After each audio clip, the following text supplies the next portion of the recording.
ದೀರ್ಘಕಾಲ ಆಡಳಿತ ಕೊಟ್ಟಿರ್ತಕ್ಕಂಥ ಮೋದಿಜಿಯವರ 12 ವರ್ಷ ಆಡಳಿತನ ಇಡೀ ಪ್ರಪಂಚ ಎತ್ತಿಡಿದೆ.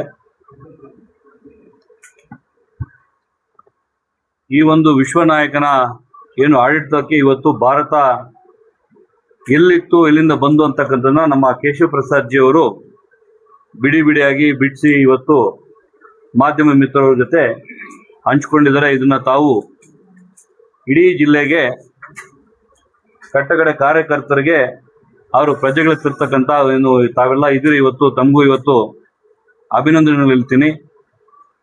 ನಮ್ಮ ಜಿಲ್ಲೆಯ ತಂಡ ಇವತ್ತು ಎಲ್ಲ ಮಂಡಳ ಅಧ್ಯಕ್ಷರು, ನಮ್ಮ ನಿಕಟ ಬರುವ ಅಧ್ಯಕ್ಷರು, ಮಾಜಿ ಶಾಸಕರು ಮತ್ತು ನಮ್ಮ ಚಿಂತಾಮಣಿಯ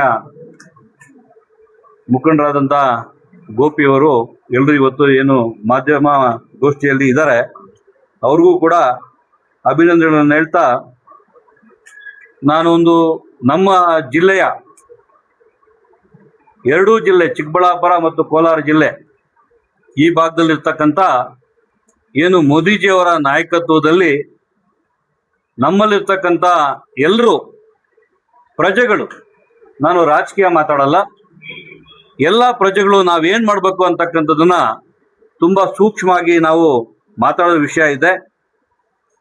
ಇವತ್ತು ಭಾರತ ದೇಶದಲ್ಲಿ 1947 ಸ್ವಾತಂತ್ರ್ಯ ಬಂದಾದ್ಮೇಲೆ ಏನು ಹೋಲಿಕೆ ರಾಜಕಾರಣ ಮಾಡ್ಕೊಂಡ್ಬಂದು ಇಡೀ ದೇಶ ಯಾವ ದಿಕ್ಕಿನಲ್ಲಿ ಹೋಗ್ತಾ ಇತ್ತು ನೋಡಾಗಿದೆ. ಅದಾದ್ಮೇಲೆ BJP ಪಕ್ಷ ಸ್ಥಾಪನೆ ಮಾಡ್ತಕ್ಕಂಥದ್ದು ಏನಾಯ್ತು, ಜನರಿಗೋಸ್ಕರ ಮಾಡಿರ್ತಕ್ಕಂಥ ಪಕ್ಷ, ಜನರು ಮಾಡಿರ್ತಕ್ಕಂಥ ವ್ಯಕ್ತಿಗಳು ಮಾಡಿರ್ತಕ್ಕಂಥ ಪಕ್ಷ, ವ್ಯಕ್ತಿಗಳಿಗಾಗಿ ಮಾಡಿರ್ತಕ್ಕಂಥ ಪಕ್ಷ ಏನಿದೆ BJP ಪಕ್ಷ, ಆ ಪಕ್ಷದಲ್ಲಿ ಇವತ್ತು 2 MP ಇತ್ತು. ಇವತ್ತು ಭಾರತದಲ್ಲಿ 75% ಇವತ್ತು BJP ಆಗಿದೆ. ಯಾಕಾಗಿದೆ ಅಂತ ಹೇಳಿದ್ರೆ, ದೇಶ ಯಾವ ದಿಕ್ಕಿನಲ್ಲಿ ಹೋಗ್ತಾ ಇದೆ ಅದನ್ನ ನಾವು ಯಾವ ಥರ ತಗೊಂಡೋಗ್ಬೇಕಂತ ಮತದಾರರು ತೀರ್ಮಾನ ಮಾಡಿ BJPಯ ಬದ್ಧತೆ, ಪಕ್ಷದ ಬದ್ಧತೆ ಏನಿದೆ ಆ ಬದ್ಧತೆಗೆ ಎಲ್ಲರೂ ಸಪೋರ್ಟ್ ಮಾಡಿದ್ದಾರೆ. ಹಂಗಾಗಿ ಇವತ್ತು ಮೋದಿಜಿ ಅವರನ್ನ 2001ರಲ್ಲಿ ಅಟಲ್ ಬಿಹಾರಿ ವಾಜಪೇಯಿ ಅವರ ನಾಯಕತ್ವದಲ್ಲಿ ಗುಜರಾತ್ಗಾಗಿ ಏನು ಇವತ್ತು ಮೋದಿಜಿ ಅವರನ್ನ ಗುರ್ಸಿ ಪ್ರಧಾನಮಂತ್ರಿಗಳು ಮಾಡಿದ್ರು. ದೀರ್ಘಕಾಲ 4 ಅವಧಿನ ಅವರು ಮುಖ್ಯಮಂತ್ರಿಯಾಗಿ ಕೆಲಸ ಮಾಡಿ ಗುಜರಾತ್ ಮಾಡಲ್ ಅಂತ ಹೇಳ್ಬಿಟ್ಟು ಇಡೀ ದೇಶಕ್ಕೆ ತೋರಿಸಿದ್ರು. ಅದಾದ್ಮೇಲೆ ನಮ್ಮ ಡಿಜಿಟಲ್ ಯುಗ ಶುರು ಆದ್ಮೇಲೆ ಮೋದಿಜಿಯವರ ಏನು ನಾಯಕತ್ವ ಇಡೀ ದೇಶಕ್ಕೆ ಬೇಕಂತೇಳಿ ಎಲ್ಲರೂ ಒಕ್ಕರ್ಲಾಗಿ ಅವರನ್ನ ಪ್ರಧಾನಮಂತ್ರಿಯನ್ನ ಇಡೀ ದೇಶ ಮಾಡಿದ್ರು. ಅದಾದ್ಮೇಲೆ ದೀರ್ಘಕಾಲ ಏನು 3 ಅವಧಿಯನ್ನು ಕೊಟ್ಟಿರ್ತಕ್ಕಂಥ ಏನು ಮೋದಿಜಿಯವರ ಕೊಡುಗೆ ಏನಿದೆ, ಇವತ್ತು ನಾವು ಕೂಡ ನಮ್ಮ ಜಿಲ್ಲೆಗಳಲ್ಲಿ ನಾವು ಯೋಚನೆ ಮಾಡಬೇಕಾಗಿದೆ. ನಮ್ಮ ಜಿಲ್ಲೆಗಳಲ್ಲಿ ಇರ್ತಕ್ಕಂಥ ಸಮಸ್ಯೆಗಳನ್ನ ನಾವು ಯಾರು ಎತ್ತಿಡಿತಾ ಇಲ್ಲ. ನಮಗೆ ಬೇಕಾಗಿರ್ತಕ್ಕಂಥ ಜಿಲ್ಲೆಯಲ್ಲಿ ಫಲವತ್ತಾದ ಭೂಮಿ ಇದೆ, ಆ ಭೂಮಿಗೆ ಬೇಕಾಗಿರ್ತಕ್ಕಂಥ ನೀರು, ಆ ನೀರನ್ನ ನಾವು ತಗೊಂಬರೋದಕ್ಕೆ ನಾವು ಯಶಸ್ವಿ ಆಗಿಲ್ಲ. ಯಾಕಂತ ಹೇಳಿದ್ರೆ ನಮ್ಮಲ್ಲಿರ್ತಕ್ಕಂಥದ್ದು ಒಗ್ಗಟ್ಟಿಲ್ಲ. ನಾವು ರಾಜಕಾರಣ ಮಾಡುವಾಗ ಒಬ್ಬರ ಮೇಲೆ ಒಬ್ಬರು ರಾಜಕಾರಣ ಮಾಡಿಕೊಂಡು ಒಬ್ಬರನ್ನೊಬ್ಬನ ತುಳಿಯೋ ಕೆಲಸ ಮಾಡಿಕೊಂಡು ಇವತ್ತು ನಮ್ಮ ಜಿಲ್ಲೆಯಲ್ಲಿ ಇರ್ತಕ್ಕಂಥ ರೈತರ ಮಕ್ಕಳು ಇವತ್ತು ಬೀದಿ ಪಾಲಾಗಿದ್ದಾರೆ. ರೈತರ ಮಕ್ಕಳಿಗೆ ಇವತ್ತು ಇಲ್ಲಿ ಉಳಿಗಾಲಿಲ್ಲ. ಎಲ್ಲ ಹಳ್ಳಿ ಬಿಟ್ಟು ಎಲ್ಲ ಒಂದು ಪಟ್ಟಣ ಸೇರ್ಕೊಂತ ಇದ್ದಾರೆ. ಹಳ್ಳಿಲಿರ್ತಕ್ಕಂಥ ತಂದೆ ತಾಯಿಯರು ಅನಾಥರಾಗ್ತಾ ಇದ್ದಾರೆ. ಇಲ್ಲಿ ಬೆಳೀತಕ್ಕಂಥದ್ದು ಬೆಳೆ ಕೂಡ ಇವತ್ತು ವಿಷಗಾರಿ ಆಗ್ತಕ್ಕಂಥ ಕಾರ್ಯಕ್ರಮಗಳಾಗ್ತಾ ಇದೆ. ಯಾಕಂತ ಹೇಳಿದ್ರೆ ಬೆಂಗಳೂರಲ್ಲಿ ಇರ್ತಕ್ಕಂಥ ಒಂದು ಕೊಚ್ಚೆ ನೀರು, ಕೆಮಿಕಲ್ ನೀರನ್ನ ಇವತ್ತು ಎತ್ಕೊಂಡ್ಬಂದು ತುಂಬಲಾಗಿದೆ. ಟ್ರೀಟ್ಮೆಂಟ್ನ 3ನೇ ಹಂತದ ಟ್ರೀಟ್ಮೆಂಟ್ ಮಾಡಿ ಅಂತ ಹೇಳ್ತಕ್ಕಂಥದ್ದನ್ನು ಈ ಸರ್ಕಾರ 3 ವರ್ಷ ಆದ್ರೂ ಅವ್ರ ಕಿವಿ ಮೇಲೆ ಹಾಕೋತಾ ಇಲ್ಲ. ಅದೇ ರೀತಿ ಎತ್ತಿನ ಒಳ್ಳೆ ನೀರು ತರ್ತಕ್ಕಂಥ ಕಾರ್ಯಕ್ರಮ ಇದುವರೆಗೂ ನೀರು ಬಂದಿಲ್ಲ.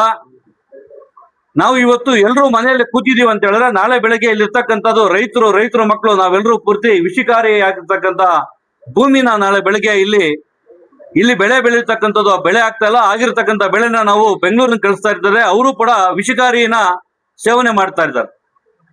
ನಮ್ಮೆಲ್ಲರ ಒಗ್ಗಟ್ಟಿರ್ಬೇಕು.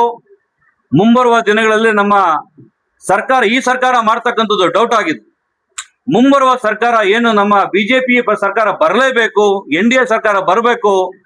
ಬಂದ್ರೆ ಮುಂಬರುವ ದಿನಗಳಲ್ಲಿ ನಮ್ಮ ಸರ್ಕಾರದಲ್ಲಿ ಇರ್ತಕ್ಕಂಥ ನಾವು ನಾಯಕರಿಗೆ ನಾನು ಆಗ್ರಹ ಮಾಡ್ತೀನಿ, ನಮ್ಮ ಜಿಲ್ಲೆಯಲ್ಲಿ ಈ ಭಾಗದಲ್ಲಿ ಕೃಷ್ಣಾ ನದಿ ನಮ್ಗೆ ನಮ್ಮ ಬಾರ್ಡರ್ ಇದೆ.